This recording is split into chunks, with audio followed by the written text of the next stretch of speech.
अस्सलामु अलैकुम वरहमतुल्लाहि वबरकातुह। हज़रात नाज़रीन, तफ़हीम शरीयत मीडिया में आपका खैर मक़दम है। हस्बे मामूल तफ़हीम शरीयत मीडिया आपका सवाल और उसके जवाब के साथ हाज़िर खिदमत है।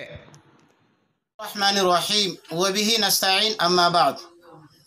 हज़रात सामिईन, मिर्ज़ापुर से एक साहब ने यह सवाल किया कि मैं साहिब निसाब भी हूँ, अल्लाह तबारक व तआला ने जायदाद वग़ैरह से नवाजा है, अल्लाह तबारक व तआला ने दौलत की नेमत से मालामाल किया है, लेकिन इस वक्त मैं कर्ज़ में फंसा हुआ हूँ, या मेरे पास मालियत तो है, दौलत तो है, जायदाद की शक्ल में, जेवर की शक्ल में, किसी और की शक्ल में मेरे पास इतने माल और दौलत है, लेकिन रुपया पैसे की शक्ल में फ़िलहाल नहीं है। तो क्या मैं उधार ले करके क़ुरबानी के लिए जानवर ख़रीद सकता हूँ? सवाल बड़ा उम्दा है। जवाब ये है कि हाँ, उधार ले करके आप क़ुरबानी का जानवर ख़रीदिए, क़ुरबानी दीजिए, और जब आपके पास पैसा आ जाए तो फिर आप उस उधार, जिससे आप उधार लेंगे, उसको कीमत जितनी आपने लिया है उधार के तौर पर रकम, वो रकम वापस करना ज़रूरी है। बहरहाल उधार लेकर के जानवर ख़रीद सकते हैं, क़ुरबानी दे सकते हैं, और जिनसे उधार लेंगे उनको वापस करना ये वाजिब है। जितनी रकम हमने ली है उतनी रकम उनको वापस कर देना ज़रूरी है। इसी तरीके से एक और सवाल है कि क़ुरबानी के गोश्त को क्या करें, किस तरह से तकसीम करें?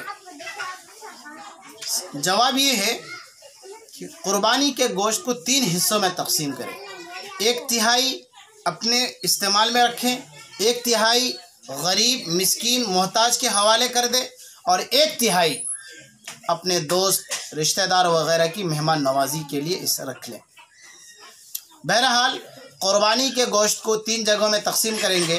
पहला हिस्सा अपने लिए, दूसरा हिस्सा गरीबों के लिए, तीसरा हिस्सा अपने दोस्त रिश्तेदारों के लिए। लेकिन अगर कोई ऐसा आदमी है कि जिसकी फैमिली बड़ी है, लॉन्ग फैमिली वाला है, घर में रहने वाले अफराद ज़्यादा हैं, तो उसके लिए ये गुंजाइश है कि आप उस जानवर के गोश्त को अपने इस्तेमाल में रख लें, दोस्त अहबाब को न दें। और ये बात एक इस्तिहबाबी अम्र है, कोई ज़रूरी नहीं है। अल्लाह तबारक व तआला अमल की तौफ़ीक़ अता फ़रमाए। हज़रात सामिईन और गिराम क़द्र नाज़रीन, अगर आप मज़कूरा मसाइल से मुताल्लिक़ कोई सवाल करना चाहते हैं तो तफ़हीम शरीयत चैनल को ज़रूर सब्सक्राइब करें, बेल आइकन को दबाएं, फिर कमेंट बॉक्स में अपना सवाल लिखें। इंशाअल्लाहुल अज़ीज़ आइंदा जुमा आपके सवाल का जवाब दिया जाएगा। वस्सलामु अलैकुम वरहमतुल्लाहि व बरकातुहू।